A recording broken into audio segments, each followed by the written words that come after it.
Hey, good morning, everybody. One of the hardest parts of the entire show is how to say good morning originally every day of the week, every weekday. But I don't know. Hey was for today. Good morning, John. Up with the sun. Hey, lovely L3. Nice to see you. Thank you for the Mexican colored hearts.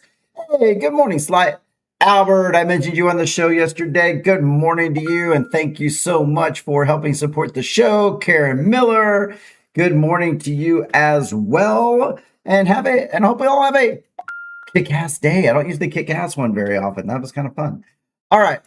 So, hey, it is 9:01 a.m. and you have reached, of course, you have landed right on Puerto Vallarta right now. PVRN, I'm your host, Brent Lane. Good to see you again this morning. It's going to be a lovely day here. I'll show you a view outside. And in case you lost track for any reason, and maybe this is just why you watch the show, hey, it's August 4th. That's the date. So you keep up. And thank you right back to you, Albert. That everything you do helps. And thank you so much. All right. As I mentioned yesterday, Albert was kind enough to make a nice donation to the show. And you're here live with me today. So I did get to say thanks to you personally. And thanks to everybody for joining in. I so appreciate it. And so love having you all here every single day. We got some good stuff to cover today on what I would say once again is a light news day. No news is good news in my book. But if we're going to have news, let's make it good. So first of all, let's take a look outside. Oh, yeah. I talked about it yesterday. Today is double cruise day. Right now, all we've got is one. I waited as long as possible to take the shot. I'm fully expecting that second cruise ship's going to pull in any moment during the show. And I'll tell you if I see it, but you won't get a picture of it, unfortunately. But hey, we got one cruise ship in port today, which is amazing. We love that here. It's so good for the community.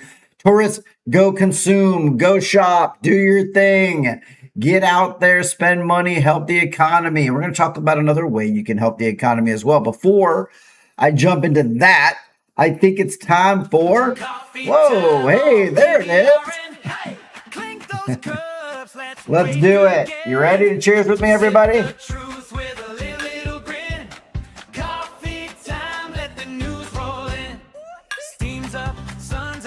Oh, yeah. Thank you for joining me for that coffee this morning. We love, oh my gosh, Mark Hartman. Good morning from Encuitz. Where is right? Where are you? I'm so interested to know more.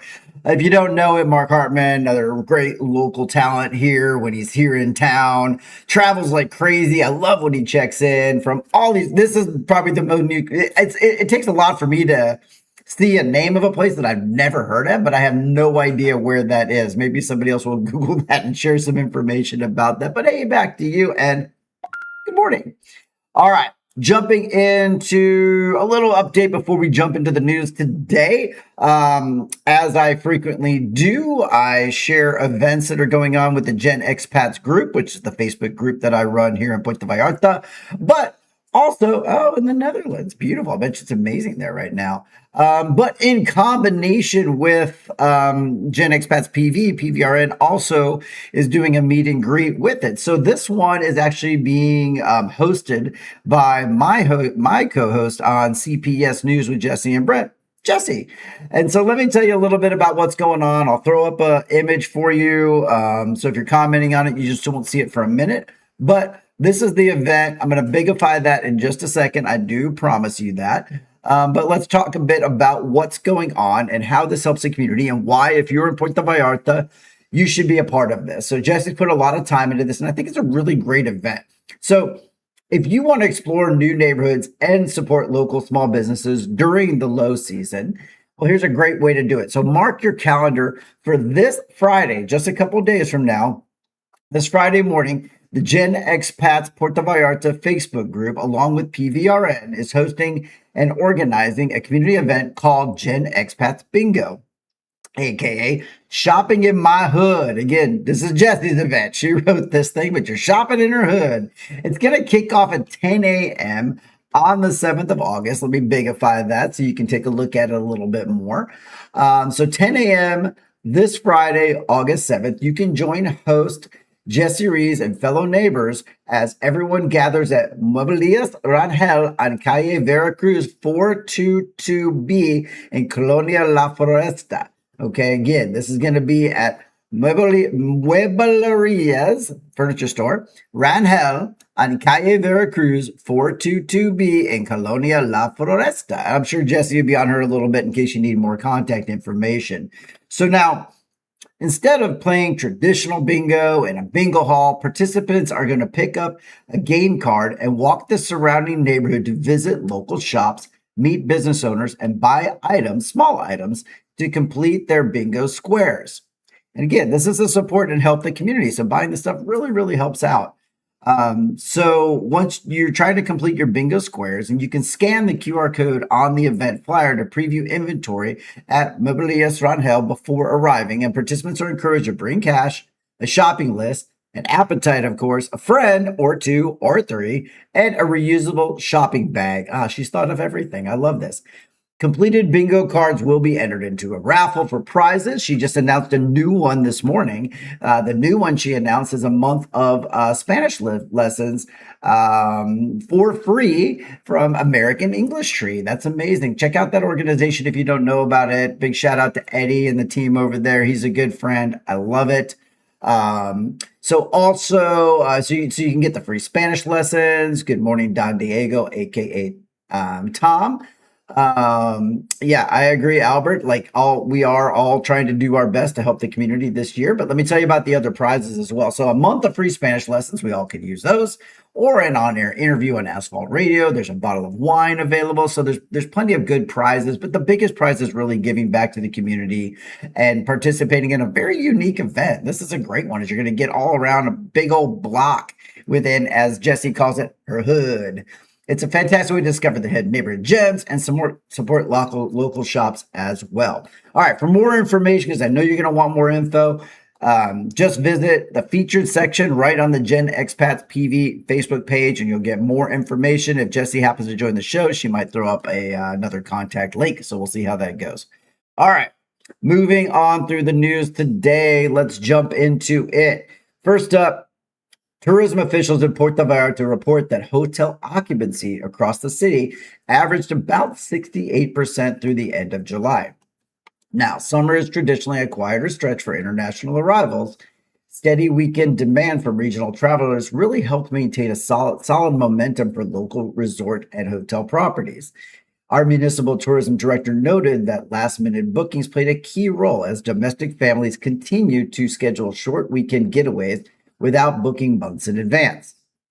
Local hotel association leaders pointed out that weekend occupancy frequently surged past 85 to 90% at major oceanfront hotels. The steady influx of visitors provided a direct financial boost to local restaurants, tour operators, and shop owners along the Malecon, and of course also in the Romantic Zone, as well as the neighboring neighborhoods. Business owners in the downtown core report that sales remained healthy throughout July compared to previous summer seasons. That's actually surprising to me, as I've talked to a lot of local business owners that are saying that business has been down quite a bit. But, I'm reporting it as I'm seeing it. So looking ahead into August, city officials expect tourism levels to stay consistent as the summer break continues across Mexico. Tourism authorities are continuing their coordination with hotel managers and local vendors to monitor visitor numbers and maintain high service standards.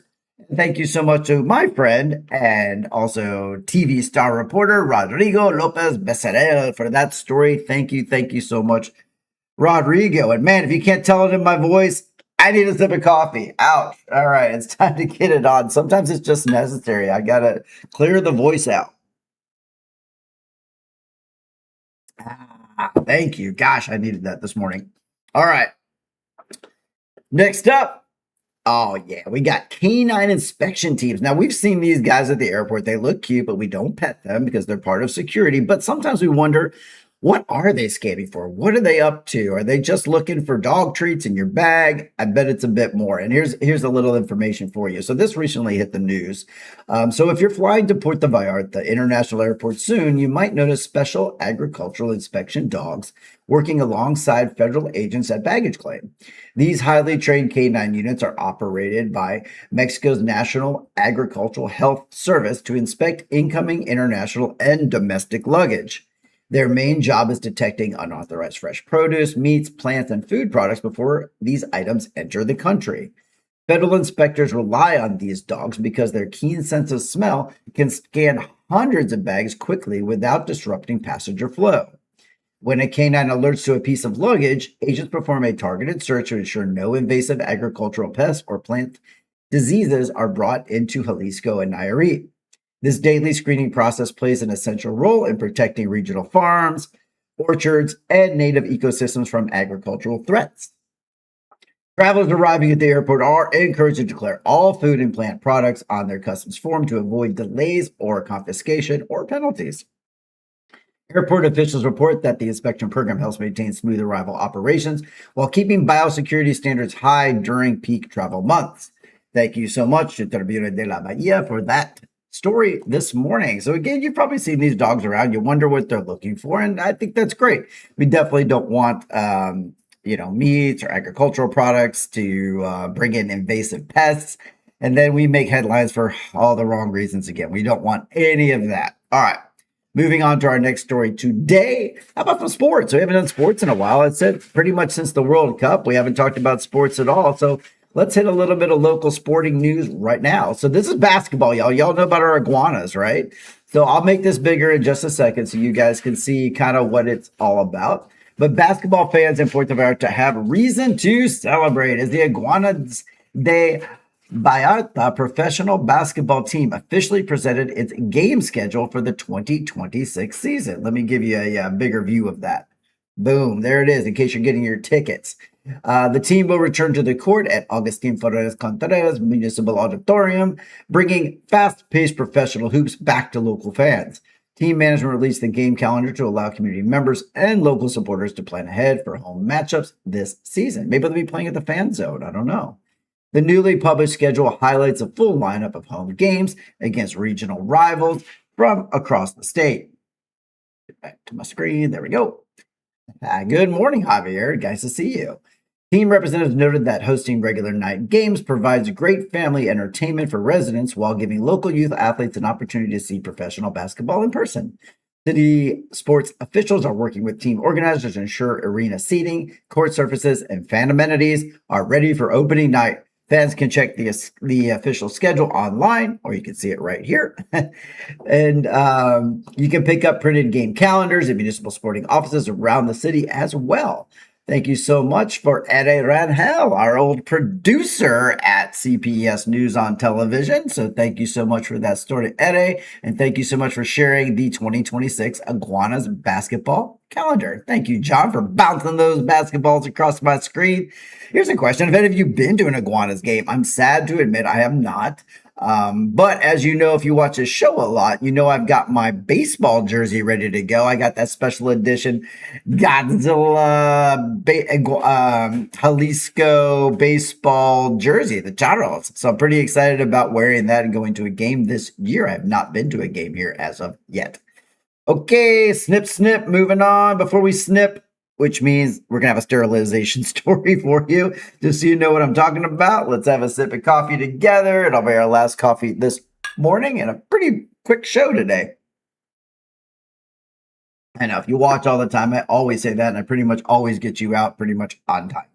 But next up, we have a sterilization clinic coming up. You should know about this one in case you or anyone you know has a dog that needs the snip.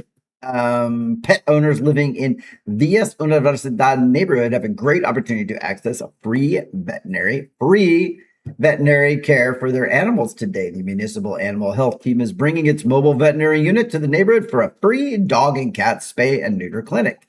Local health officials organized the campaign to help manage the pet population and support public health across Puerto Vallarta neighborhoods. Now, to participate in today's clinic, pet owners must bring their dogs and cats on a leash or inside a secure container. Animals need to be in good health, over 4 months old, and fasted for 8 to 12 hours prior to surgery, just like us. Veterinary staff will accept pets on a first come, first served basis starting early in the morning until all available daily surgical slots are filled. Municipal health leaders emphasize that regular sterilization drives help reduce the number of stray animals on the city streets while preventing common animal diseases as well. Authorities plan to continue rotating the mobile veterinary clinic through different neighborhoods in Puerto Vallarta over the coming weeks. Thank you so much, Lupia Arce, for this story from Tribuna de Bahia. And hey, I don't mention them all the time. So those clinics are happening quite often, actually. So they happen a lot more than I cover them. But make sure, if you're involved in that, if you've got a pet that needs to be spayed or neutered, or you're someone who collects the animals to do that, I don't cover it all the time, but they're readily available to find on social media almost every single week. So we're really focused on that in Vallarta. I love that. A couple things I didn't cover today. I didn't make my newscast this morning. I'm still monitoring the electric bus rollout. We had an interesting conversation about that last night on CPS News on television, in case you watched that one. Jessy and I talked a little bit about the electric buses. I told her a little bit about why there were delays because the charging stations, they bought all these electric buses, but they didn't have any charging stations. So those are finally getting done. So charging stations are going up. So there's going to be more electric buses in town. Now, they're going to be focused on the central corridor of Puerto Vallarta, of course. I think Jessy's main comment was that she really hopes and she really wishes that they would also go out to the rural neighborhoods. Those diesel spewing loud buses that are hot and have no AC are still the only means of transportation if you live in rural neighborhoods. And my response is absolutely to that. We talked a bit off air about it.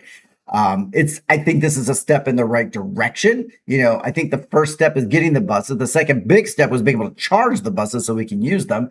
But I think the third and fourth big step, are adoption of them and also them going out to the more rural neighborhoods and maybe replacing all the buses at some point, which would be amazing. Now, there was a free weekend. It just ended. I'm sorry to say I didn't tell you guys about that, but it was free to ride the electric buses over this last weekend. But now the price has only gone up to 11 pesos. I always find it interesting that it's 11 pesos. So keep those 1 peso tokens around if you have them, as you might need them. But yeah, if you or someone have been on one of our electric buses, I have not as of yet, definitely share your experience. Maybe take a video, don't annoy the people on the bus, but I would love to see and hear and experience more about these buses firsthand and how great they are, or maybe not great. We'll find out. But if you've got any viewer mail and you want to send that to me, the great way to hit me up with that is on my website. I think all the buses are 11 pesos, Sherry, actually. So they all are. So they've gone up to the same price. And that's a great question. If you don't see it, here it is. Thank you for asking. I believe all buses are 11 pesos here in Puerto Vallarta. So they've just gone back to their regular price. There's no surge for the electric buses. But that was an amazing question. Thank you. All right. Once again, if you've got a question, you can ask it just like Sherry did right here on the show. Or you can send me an email, pvrnmx@gmail.com. I love viewer mail. And more than likely, with your permission, I will read it on air and I will call you out. And thank you for the viewer mail. So thank you so much for that, whoever sends it. I know the last few were really amazing. Renee sent me that beautiful one I read yesterday. And of course, I talked about Albert as well as being a amazing contributor and just person that joins the show every day. So the contribution aside, I just love when people are here in the show every day, become regular. But if you're not a regular viewer, boom, here's how you become one. Subscribe. So hit the bell on the bottom corner. Check it out. Hit the when it'll automatically put you into notifications, but you just have to choose notify all. So that way you never ever miss a show like Sherry and others. Thank you so much. Hey, Sherry, thank you so much. And thanks to you as well. Thanks to Mark Hartman, who is out in the Netherlands somewhere having a great time. I love when you check in from all over the world, especially in Puerto Vallarta, because then we know you're here as well, entertaining us and helping out all the local entertainers as well. Okay, that's it, everybody. I told you I'd get you out early, but I lied to you. We got out on time just like we always do. But thank you so much for joining in. I hope that you enjoyed the show. Hey, Gary, how you doing? Good morning. Wow. Just at the last minute, Gary's in, a good friend of mine from Puerto Vallarta. Hello to you and your lovely wife. Okay, everybody, have a good one. support my sponsors, and most of all, give credit to the amazing reporters that I read these stories that are right here at the end of the show in the credits. Have a good one. See you tomorrow morning, 9 a.m. as always. Bye.